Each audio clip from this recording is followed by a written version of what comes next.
Olá, está no ar mais um Ver TV, um programa para quem gosta de televisão. Nós discutimos aqui toda semana o papel da TV na sociedade brasileira e você é sempre o nosso convidado. No dia 1º de abril de 1964, há 50 anos, a democracia brasileira era interrompida por um golpe de Estado. Uma coalizão civil e militar, com apoio quase total da mídia, pôs fim ao governo constitucional do presidente João Goulart.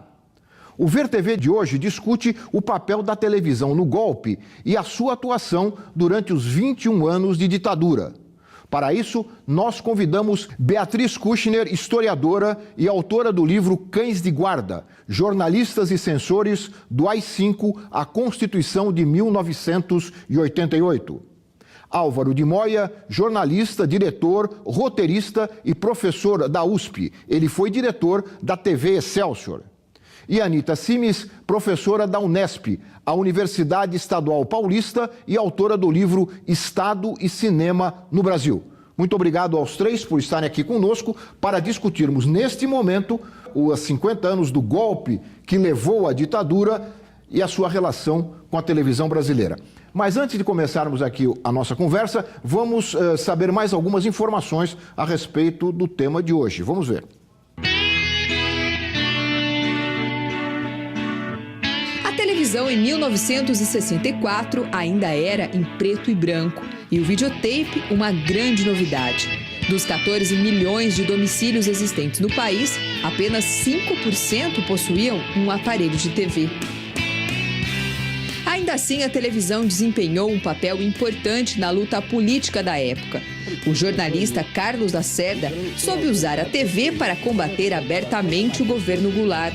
Seus discursos mostrados pela televisão repercutiam nos jornais e nas emissoras de rádio.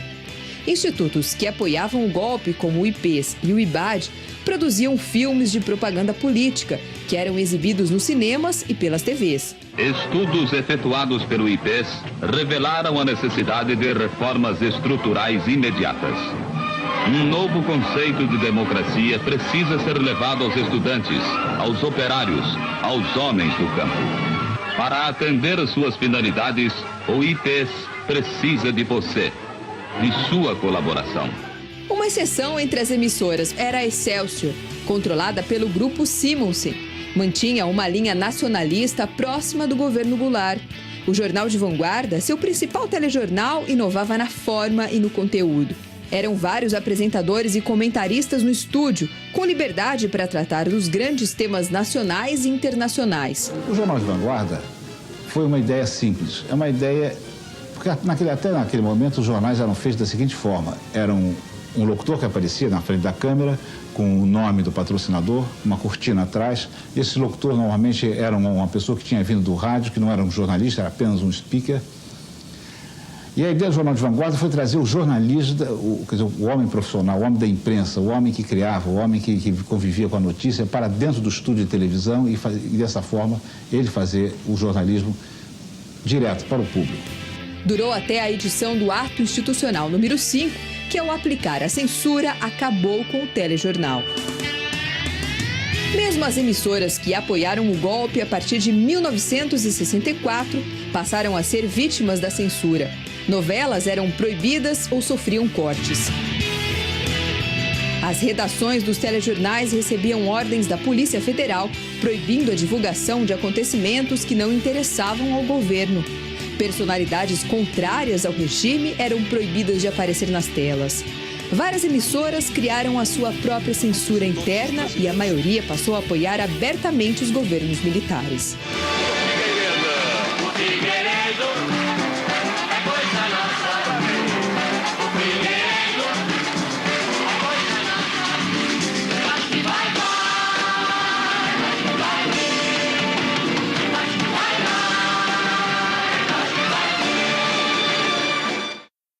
Esse aí foi o último, Figueiredo foi o último dos ditadores, né, do ciclo militar, que é louvado pelo Silvio Santos, que naquela época ainda não tinha um canal de televisão, ele estava tentando a concessão, o que explica um pouco, né, esse apoio entusiasmado ao ditador de plantão. Beatriz, eu queria começar com você que fez um livro que hoje já é clássico aí, sobre a participação e a colaboração, né, de jornais e jornalistas com relação ao golpe, mas já depois do golpe. Eu queria saber se a partir da sua pesquisa e do seu conhecimento é possível também lembrar como foi a participação das empresas de jornalismo, da televisão em particular, no golpe.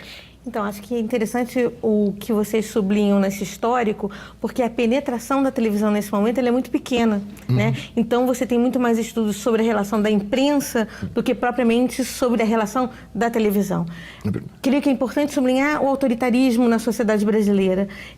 Dentro do período republicano, nós temos mais períodos de exceção do que períodos de democracia. Então, o que nós estamos vivendo a partir de 85 e 88 é uma raridade dentro do aspecto da história republicana brasileira. Então, a sociedade brasileira é autoritária e não é à toa que o golpe e a ditadura leva 21 anos, porque se nós fôssemos contra, né, ela não teria durado tanto tempo. E o que o estudo tentou fazer é uma inflexão nessa ideia de que os jornalistas, eles resistiram.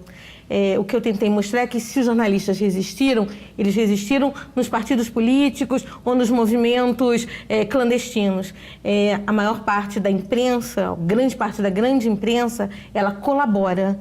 E aí a gente tem que lembrar, nas vésperas do golpe, os dois editoriais famosos do Correio da Manhã, que é o Basta e o Fora, onde os jornais pediam pela expulsão, pela cassação de um presidente eleito, que era o Jão. Editoriais pedindo a saída. E depois um regozijo, né, nos dias seguintes, pela ruptura democrática, pela queda do presidente eleito. Mas acho que também é muito importante a gente lembrar de uma coluna do Coni, que ele vai fazer uma série de colunas que depois se torna um livro, onde ele logo percebe aquela questão, enfim, e começa a criticar o golpe. Então, tem sempre esse antagonismo na imprensa, mas a maior parte da imprensa e a maior parte da sociedade brasileira acolheu com bastante agrado o golpe civil-militar de 1º de abril. Álvaro, você ou nós somos testemunhas oculares da história.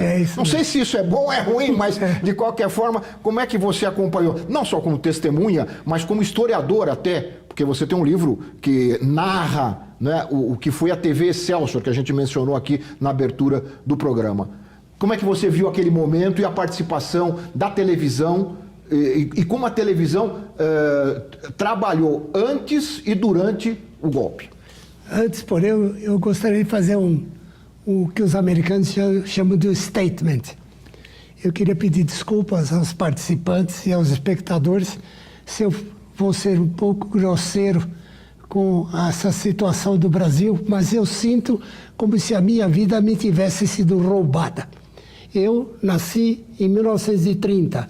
Até 1945 foi a ditadura de Vargas.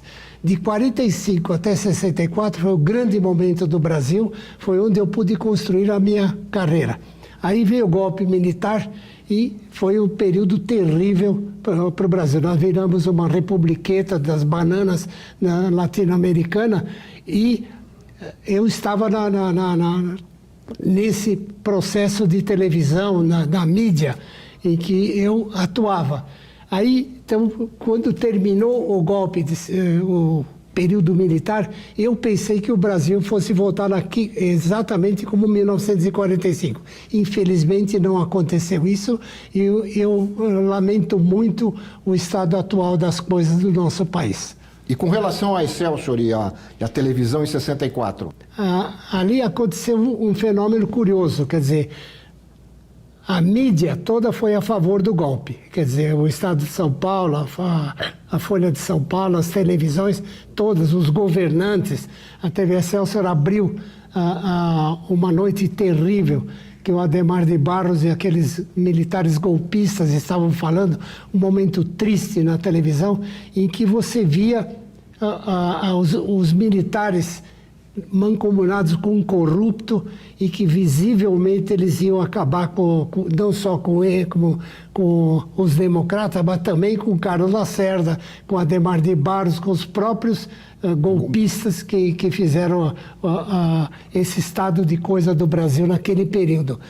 Então, nós, na televisão, tentamos fazer um movimento dos artistas.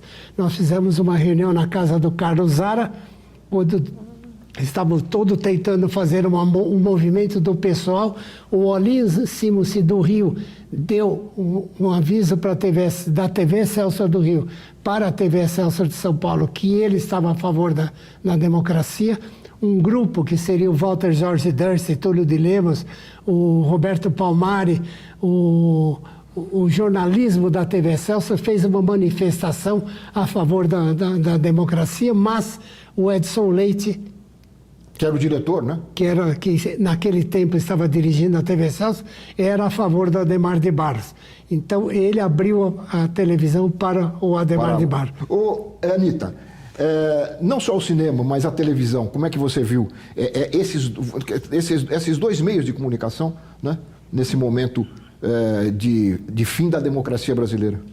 Então, eu acho que o importante agora é pensar um pouco o que foi, fazer um balanço, né, do que foi esse período todo, porque eu acho que a televisão mudou muito, né?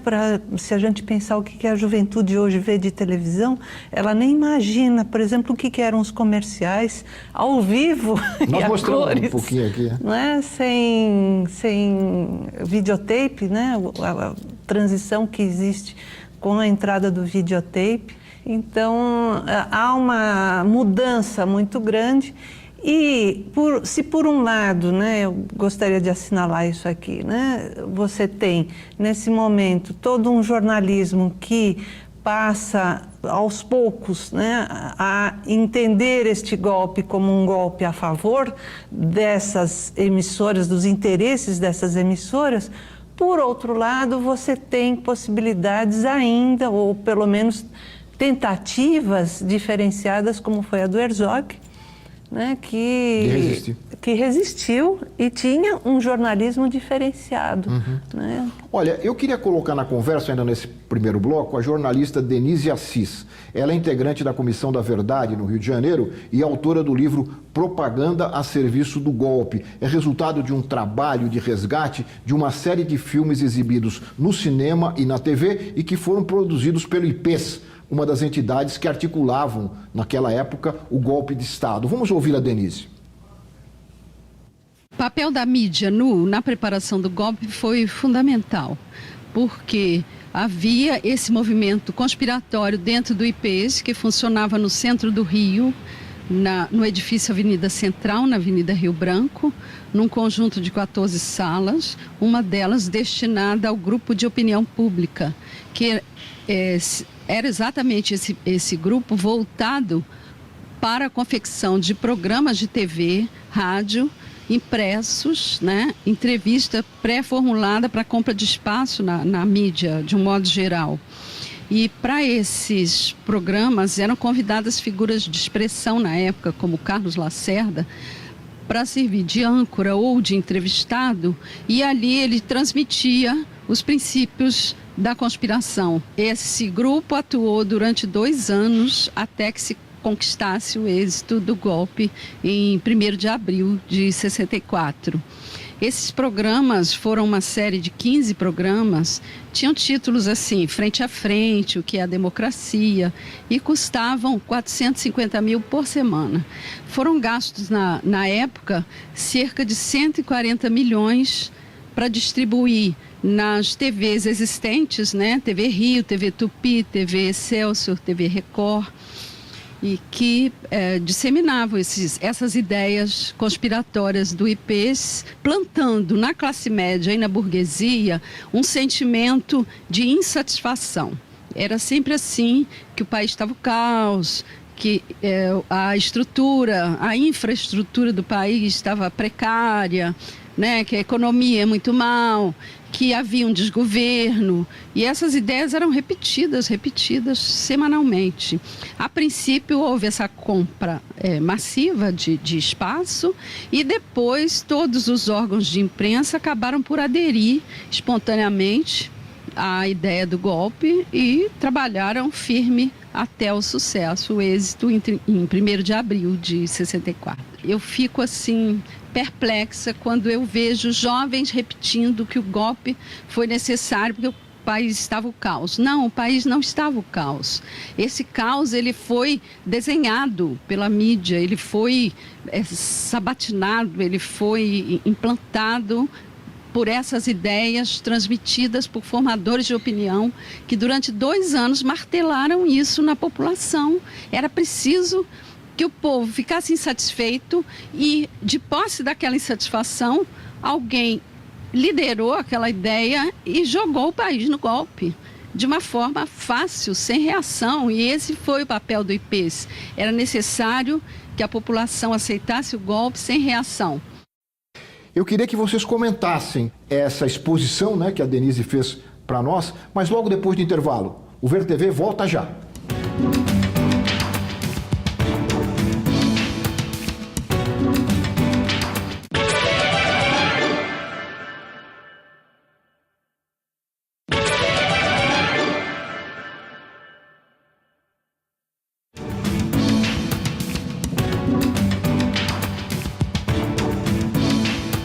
Nós estamos de volta com o Ver TV, que conversa hoje aqui com os nossos convidados sobre a ditadura e a sua relação com a televisão brasileira. E no finzinho do bloco anterior, nós ouvimos a pesquisadora Denise Assis, e ela lembrava que o presidente João Goulart não tinha tanto repúdio da população como a mídia apresentou, e ela lembra, né, que até hoje muita gente, jovens ainda, acreditam que ele não tinha respaldo da população.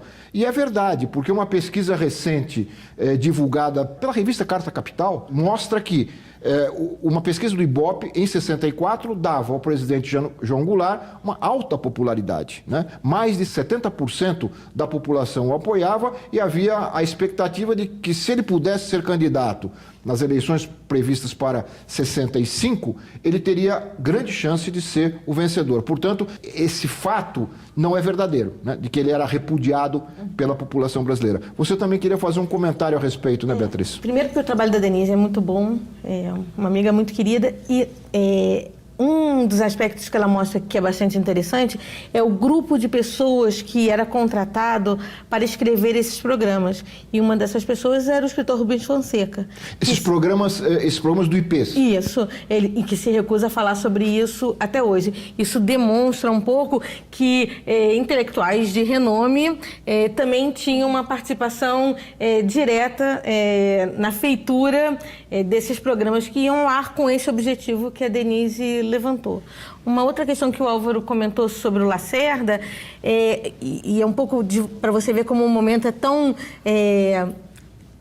inocente. O Lacerda está cercado no Palácio Guanabara, né? E ele fica ali dentro de 31 para 1º, e ele põe megafones para o lado de fora do palácio, na Pinheiro Machado, e começa a fazer uma catequese para a população do que estaria acontecendo, que hoje para a gente é impensável uma situação de um governador precisando fazer esse tipo de estratégia. Eu só lembro isso assim porque, enfim, no Rio eu dirijo um arquivo, que é o Arquivo Geral da Cidade, e hoje em dia a gente é o maior acervo de Carlos Lacerda, porque é um acervo acumulado pelo Walter Cunto, que era um jornalista e eu era assessor de imprensa dele. Então é esse olhar sobre o Carlos Lacerda. E uma outra questão sobre a televisão é lembrar que a televisão é uma concessão pública e, por isso, a necessidade de que ela andasse muito alinhada com o governo, porque, caso contrário, como toda concessão pública, seria retirada. Então, acho que a televisão vai se alinhando cada vez mais com a ditadura exatamente por esse perfil. Olha, nós ouvimos também, entrevistamos no Rio de Janeiro, o historiador Carlos Fico. Ele é coordenador do Grupo de Estudos sobre a Ditadura Militar da Universidade Federal do Rio de Janeiro. Ele nos fala aqui sobre a censura nas novelas, mas também no telejornalismo e também do apoio da imprensa, como nós estamos comentando aqui, à derrubada do presidente João Goulart. Vamos ver. A censura do cinema, da televisão, do teatro, ela era muito complexa nessa época por conta, inclusive, da quantidade de trabalhos que havia. A censura do teatro ela é muito tradicional no Brasil. A classe teatral estava, naquela época, já familiarizada há muitos anos com a figura do censor do teatro. Mas alguns outros veículos eram novos, como, por exemplo, a televisão, que foi se avolumando, foi crescendo justamente durante o regime militar. Então, a censura das novelas era complicadíssima, porque os capítulos precisavam ser enviados para Brasília e todo mundo conhece a rapidez com que esse processo de produção de novelas se dá. Então, isso atrapalhava muito a produção das novelas, até para conseguir maior agilidade. As organizações, a TV Globo, na época, comprou equipamentos para a censura, para que isso fosse feito de maneira mais ágil. Os equipamentos sempre eram novos e nem sempre a DCDP tinha recursos. E também havia outros setores da censura que demandavam tecnologia. Por exemplo, os programas de auditório que eram ao vivo. Em alguns casos, os programas contavam com a figura de um censor presente ali no estúdio para coibir a exibição de nus, de ângulos mais ousados, como no programa do Chacrinha. Outros problemas também havia, no caso do Fantástico, por exemplo, havia em alguns momentos a transmissão com um pequeno atraso para eventualmente possibilitar a ação da censura. Então, a atuação propriamente prática da censura, ela era muito complicada, muito complexa, porque eles tinham essa pretensão de dar conta de toda a produção artístico-cultural no Brasil. Curiosamente, a censura do telejornalismo era muito branda, porque a principal emissora de televisão na época apoiava o regime. Então, o regime nem se preocupava em enviar censores ou proibições para o telejornalismo da Globo, embora a TV Globo tenha sido muito prejudicada pela censura da DCDP. O caso da Rede Globo é interessante para a gente ver justamente a diferença que havia entre esses dois sistemas.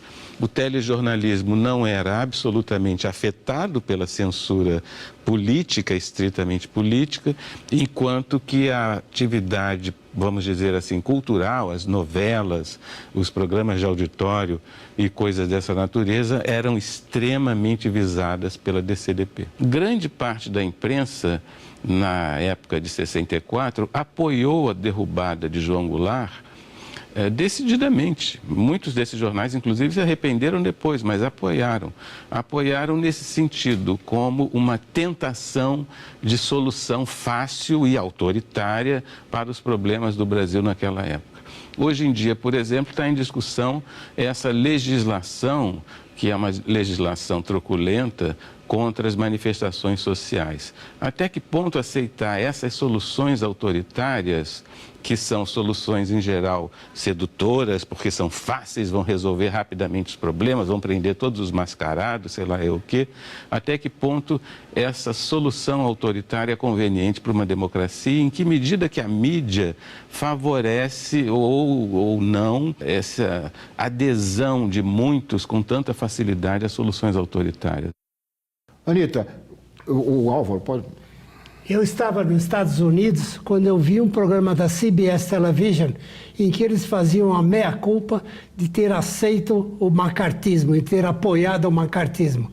O jornal o Globo também fez uma autocrítica, também fez um meia-culpa por ter apoiado a ditadura militar, mas a Globo, a TV Globo ainda não fez isso. E a TV Globo foi realmente o porta-voz oficial da ditadura militar. Pelo que eu li, a Globo fez, inclusive colocou no site, né? Mas na televisão, a dúvida do...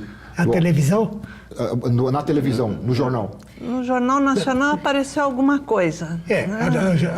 A televisão Globo citou o jornal O Globo, que fez uma meia-culpa. Mas a TV Globo, que foi muito pior do que o jornal Globo, não fez essa autocrítica. Se vocês me permitem, eu acho muito curioso, tem um texto do Jânio de Freitas, quando o AI-5 fez 30 anos, em 98, a gente vai ficando velho, assim, e vai lembrando dessas coisas, que ele conta assim, que os mesmos jornalistas que estavam nas redações naquele momento, 64, 68, continuam nas redações. Então é muito mais fácil eles recontarem a sua própria história, porque eles continuam com a caneta na mão. Quer dizer, é muito fácil a Globo, ou o Jornal Globo agora, fazer um meia-culpa, porque é interessante, publicitariamente, fazer este meia-culpa. Né? Mas vamos lembrar, por exemplo, que na campanha das diretas em São Paulo, a Globo se recusou a mostrar a manifestação, porque naquele momento não interessava se alinhar. Só queria também fazer uma nota de rodapé aqui para o Fico,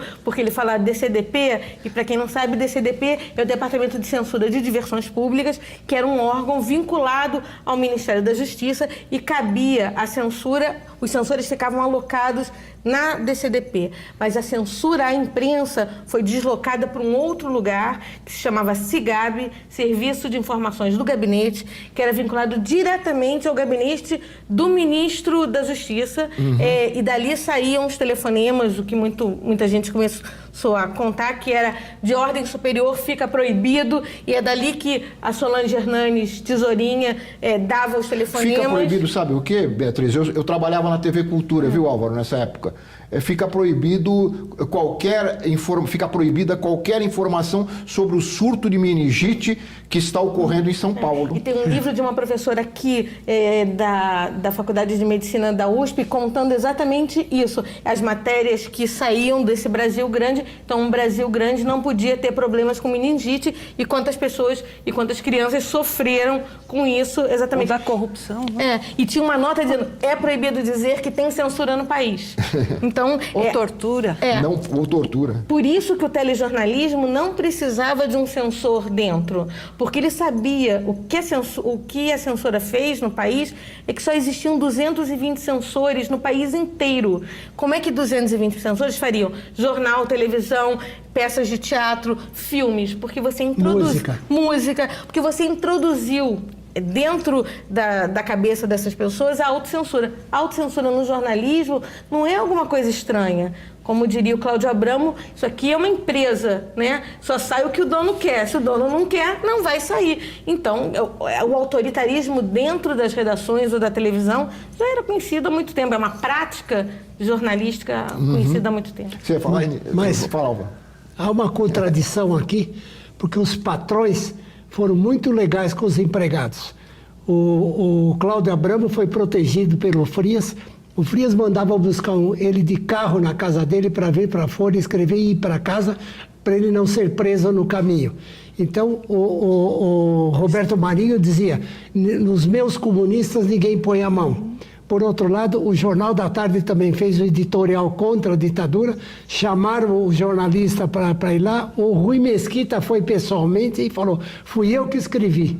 Eu disse, não, senhor, quem escreveu foi fulano, manda ele ver. Você quer ver como foi que escrevi? Eu vou voltar para a redação e vou escrever a continuação. Voltou para a redação, escreveu o editorial continuando o mesmo tema e foi lá no dia seguinte e falou assim, como é que é? Eles não iam prender. Quer dizer, eles tiveram uma atitude pessoal de defesa dos seres humanos que estavam sendo perseguidos. Não podemos esquecer que a Folha usou os próprios carros para transporte de pessoas que foram torturadas. Então, o que eu queria assinalar aqui um pouco sobre isso é que eu acho que existem momentos, e eu me baseio muito na ideia de mudanças significativas. Por exemplo, o Estadão. O Estadão, a gente sabe, apoiou o golpe. E, num segundo momento, é conhecido como o jornal que depois, para burlar a censura, coloca as receitas de bolo. Então, o que mudou? O que fez com que o Mesquita, de repente, percebesse a extensão que o golpe estava assumindo? Porque quando nós pensamos também em ditadura, é preciso entender, agora que nós estamos revendo, e esse é um momento importante, com a Comissão da Verdade, com deixar que isso aflore, que haja cada vez mais pesquisas para se pensar, inclusive os meios de comunicação, como momentos diferenciados. Eu acho que a Globo, por exemplo, ela cresce com a expansão das telecomunicações, ela está colada, e é colada até as diretas, de apoio a esses militares, mas há um momento em que ela rompe. Eu acho importante, pelo menos a gente discutir essa revisão, essa autocrítica que a Globo faz. Eu acho interessante isso. Posso só fazer um comentário? Assim, na tese de doutorado, eu trabalho exatamente um jornal da Folha de São Paulo, que chamava Jornal A Folha da Tarde. A Folha da Tarde, ela tinha uma direção, a partir de 68, que era chamada o jornal de maior tiragem, pelo número de tiras policiais / jornalistas que faziam um jornal e contavam uma outra história sobre as mortes em tortura para justificar estas mortes em tortura como acidentes de trânsito e tal.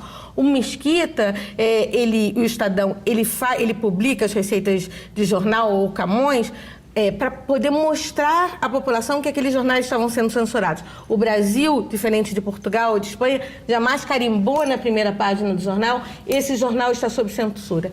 Se ele queria mostrar isso para a população, isso não dava certo, porque as pessoas ligavam para o Estadão e diziam: olha, a receita de bolo da primeira página está assolando.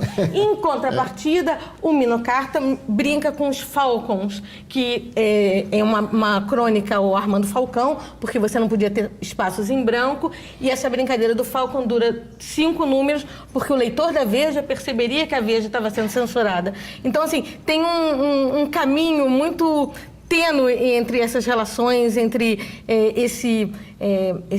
essa proteção que os donos dos jornais vão dar. O Cívita... Proteção pessoal. O Cívita, por exemplo, tem uma série de cartas no Arquivo Nacional de Brasília, uma troca de cartas entre o Cívita e o chefe da Polícia Federal da época, Moacir Coelho, onde o Cívita manda um funcionário da Editora Abril ensinar aos censores como censurar cinema. Então, não é alguma coisa tão protetora. Ele precisava também ficar muito próximo do aparelho de Estado para ter alguns números liberados. E dá uma ideia de que é um jornal imparcial. Ele coloca todas as opiniões. A Folha sempre...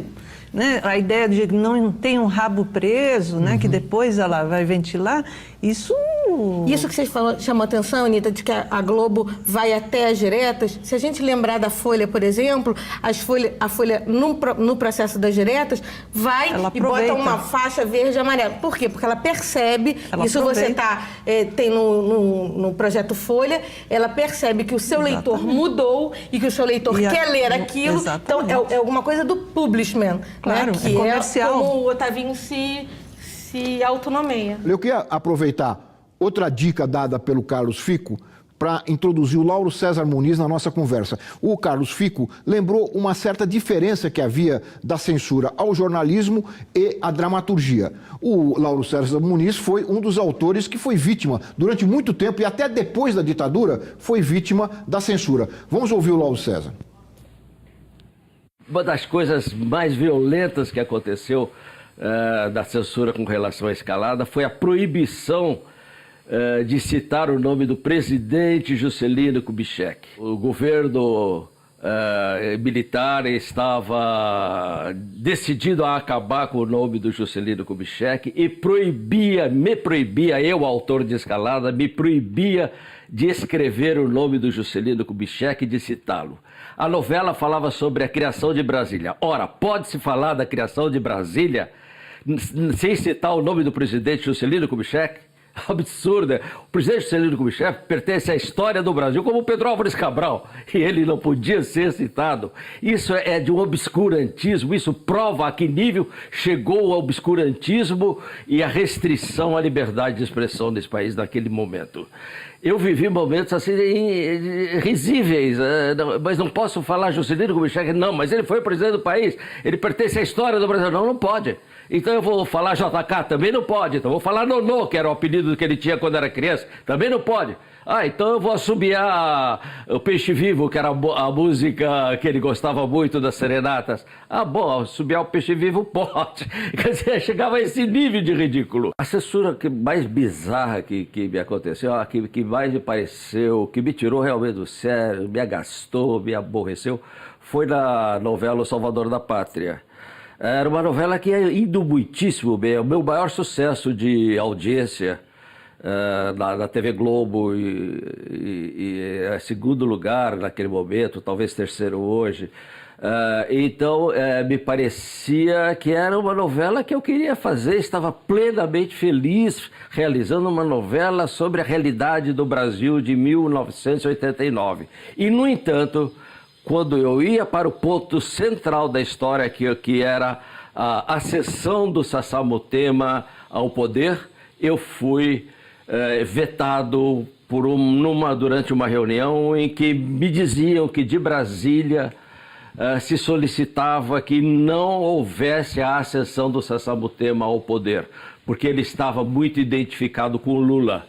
Com isso me tirou o chão debaixo do pé, porque eu tive que me conter, me restringir ao aspecto policial. Contar a história do ponto de vista policial só, desbaratar uma quadrilha de traficantes e tudo mais, coisa que já era carne de vaca. E, no entanto, eu tinha um plano de terminar o Salvador da Pátria, que era fantástico, que era com o Sassá Mutema no poder, tomando consciência da importância do que significava governar para o povo, realmente um governo voltado para os interesses do povo. E, no entanto, eu fui podado nisso. Dizem até hoje que era imposição de Brasília, mas Brasília já estava mais liberal nesse momento. A ditadura militar estava terminando, já havia movimentos para eleger pela primeira vez em 20 e tantos anos um governo com votos populares. Na disputa do poder estava o Lula de um lado e o Collor do outro. Eu tenho a impressão hoje, bem mais clara, não naquele momento eu estava perplexo, mas hoje também parecia claro que era uma atitude para favorecer o Collor, não é? E que isso ficou evidente demais depois nos debates do Collor com o Lula, isso a coisa apareceu de uma maneira nítida que o interesse era eleger o Collor. Então, com isso, a minha novela foi bastante prejudicada. Eu até gostaria de fazer um remake numa emissora que não me proibisse de contar a história completa. Bom, com esse depoimento do César Muniz, que eu queria depois ouvir a opinião de vocês também, nós encerramos esse segundo bloco do Ver TV. Nós voltamos já.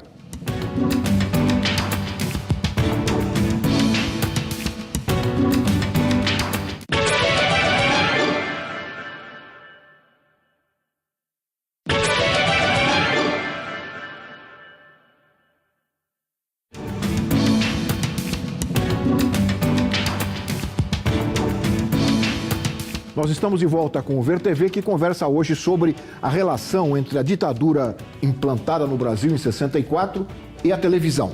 No bloco anterior, nós terminamos com o depoimento do diretor, autor de novelas, Lauro César Muniz. Eu gostaria de ouvir a opinião de vocês a respeito de uma censura a qual ele se refere, que é posterior à ditadura, né? Ele fala 1989. Né? Então, a censura oficialmente acaba no Brasil com a Constituição de 88, mas a censura introjetada na cabeça das pessoas dura muito mais tempo e esse é um depoimento claro. A Rede Globo, ela vai montar um esquema no final dos anos 70 chamado controle de qualidade, porque você não pode ter censura em novela que você perde muito dinheiro. Você tem patrocinadores que não podem se ver prejudicados por isso. Então, são censores aposentados. Eu entrevistei cerca de 13 censores de gerações diferentes. Eles são, depois de aposentados, eles formam um grupo dentro da Rede Globo que vai fazer a censura às novelas para que, quando fosse para Brasília, não tivesse nenhum problema. E na questão específica do Roque Santeiro, vai acontecer exatamente isso. O censor, que eu acabei entrevistando, brinca. Eu não disse para vocês que não podia fazer, e aí o Walter Clark, na biografia dele, brinca que o Dias Gomes escrevia o que ele queria e o Walter Clark filmava ou gravava o que ele achava que podia sair. A Anitta, você ia falar sobre o Roque Santeiro? Então, eu acho interessante isso. Você já mencionou que o Roque Santeiro foi uma novela que estourou e eu acho que deu uma discussão muito grande sobre os problemas sociais no Brasil. Mas um outro aspecto que eu acho que vale a pena a gente enfatizar na fala do Lauro é que o final dos anos 80 ainda há uma censura. Não vamos esquecer também, né, vários filmes, como o filme Pra Frente Brasil, que foi censurado. Je vous salue Marie. Je vous salue Marie, né? Então, acho que a gente tem que pensar um pouco com cuidado, né? Muita gente diz, quando aparecem as diretas já, quando o próprio Rio Centro, né, um momento posterior, né, e posterior ao que eu digo ao Geisel, né, porque muita gente acha que 85 na época do Geisel já é um momento em que você tem uma grande distensão, né, em que não há mais censura, já é o final da ditadura. Eu acho que ainda tem, né, momentos sérios, né, graves. E até hoje, né, esgarçando, né, mas que estão presentes, como nós estamos colocando aqui. O primeiro concurso quem pra manda ainda no que é veiculado ou não é, né, ainda existe esse ranço dentro. O primeiro concurso para censor na Polícia Federal é no governo Geisel em 75. Olha, o Lauro César falou também sobre a Excelsior, né? Sobre a Excelsior como vítima da ditadura. Vamos ouvi-lo. Há um fato pouco comentado hoje porque não foi suficientemente esclarecido, porque não foi bastante explorado e nem levantado. Isso precisa ser feito, que é a perseguição da ditadura a um empresário brasileiro, dono da Panair do Brasil, dono da TV Excelsior e dono de uma exportadora de café, a mais importante exportadora de café da época, Wallace Simonsen. Este homem foi perseguido pela ditadura logo no início, porque ele não queria colocar no ar na TV Excelsior as notícias que lhe eram enviadas pelos militares sobre a posse, sobre o novo regime e tudo mais. Ele não queria entrar em acordo com a ditadura. Então, por causa disso, ele foi destruído, ele foi tirado do processo. A TV Excelsior foi invadida pela ditadura militar, ele foi obrigado a vender a televisão Excelsior, a Panair do Brasil deixou de voar. Você viveu isso, né, Álvaro? Eu tinha estagiado na CBS Television em Nova York e quando eu voltei para o Brasil, eles me convidaram para voltar para o Brasil. Eu poderia ter ficado trabalhando na televisão americana ou no Chicago Tribune, mas eu preferi voltar para o Brasil porque eu falei, vai inaugurar Brasília, o Brasil vai entrar numa fase boa de novo e tal. Então eu voltei para fazer a primeira rede brasileira de televisão, porque eu tinha visto o network da CBS e eles queriam fazer a primeira televisão nacional no Brasil. Então eu voltei e implantei a TV Excelsior, fiz todo o esquema da TV Excelsior. E no meu livro Glória in Excelsior, eu pedi para o professor Kaique da Universidade de Brasília fazer a parte política. E ele fez um capítulo excepcional em que ele conta a primeira tentativa de golpe do Café Filho até o sucesso do golpe militar de 64. Então, esse levantamento que ele faz mostra claramente o que aconteceu com a TV Excelsior. Ele fala que o golpe militar acabou com a TV Excelsior e acabou com um grande capitalista brasileiro, o Mário Wallace Simonsen. E esse período, então, da TV Excelsior... Você pegou o período final? Não, eu peguei o período inicial da Excelsior. Quando veio o golpe de 64, eu não podia pôr a cabeça para fora, então eu ficava mais ligado ao Olinho Simonsen na parte de cinema do que propriamente com a televisão, porque a televisão estava na mão do Edson Leite, que era a favor do pessoal do Adhemar de Barros. Agora, ali o que aconteceu, tentando resumir, é que o Mário Wallace Simonsen era um democrata. Ele tinha 54 empresas em Zurique, na Suíça, e dominava o café, e era um homem que tinha uma visão de negócios que não parecia, ele não parecia um capitalista brasileiro, ele parecia um capitalista internacional, um cara que sabia das coisas e que sabia tocar coisas benéficas para o país. Ele era um democrata. Ele apoiava sempre o Juscelino Kubitschek, apoiou o Jânio Quadro também, e depois apoiou o Jango. Aconteceu, ele comprou a Panair do Brasil, segundo nós soubemos da época, porque ele queria usar a Panair do Brasil até Paris. O Brasil não podia exportar café solúvel, só podia exportar café in natura. E a Nestlé, Suíça e os Estados Unidos, é que trabalhavam com o café solúvel. Então, ele queria, através da Panair do Brasil, um acordo com a Aeroflot, colocar o café solúvel brasileiro na União Soviética e de chegar na China. Então, se ele ficasse com a China e a União Soviética, podia deixar os Estados Unidos e a Suíça com o resto do mundo, que ele dominava o café no mundo.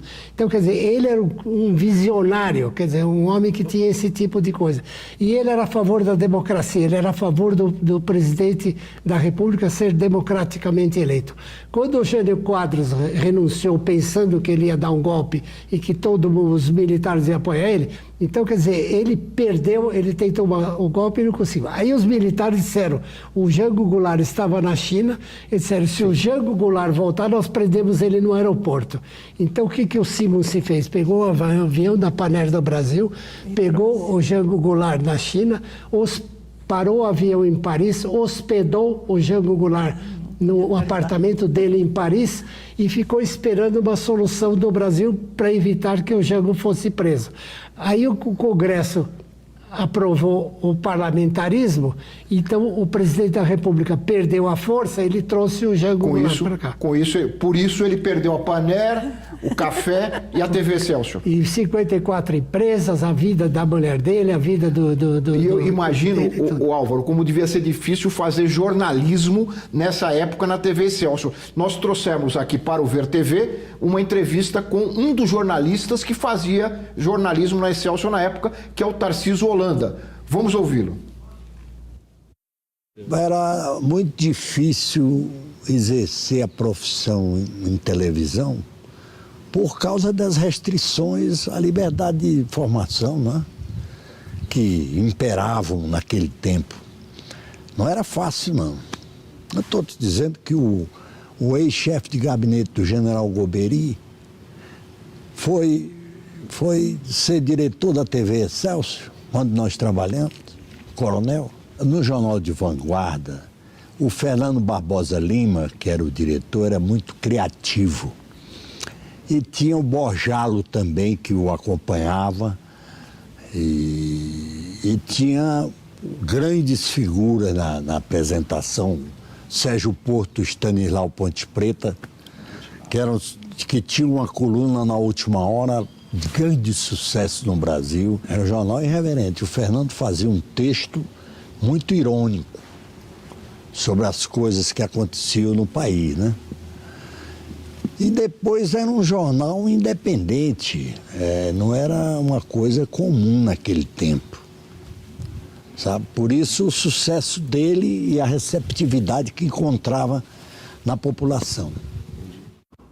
Bom, eu acho que com esse depoimento nós podemos caminhar aqui para o final do programa. Eu queria ouvir uma palavrinha de cada um de vocês aí sobre este momento de se recuperar uma parte da história, né? Muitas vezes esquecida ou não bem contada, principalmente para os jovens, como lembrou bem a Denise logo no começo do programa.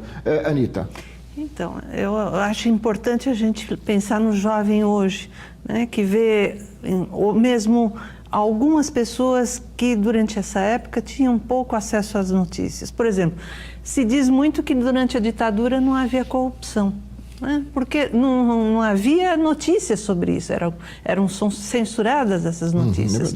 Ou que com a distensão do Geisel a coisa mudou, né, totalmente. O Vlado foi morto ainda no governo Geisel. É verdade que o Geisel tira, né, do comando militar onde estava resguardado ali o Vladimir, mas de qualquer forma ainda são os estertores, né, desse momento, dessa ditadura, que tem grupos. A gente sabe hoje um pouco mais, né, como é que eram as informações internas dessa ditadura. Então acho que há muito ainda para ser visto, e sem esquecer que os meios de comunicação são os meios chaves.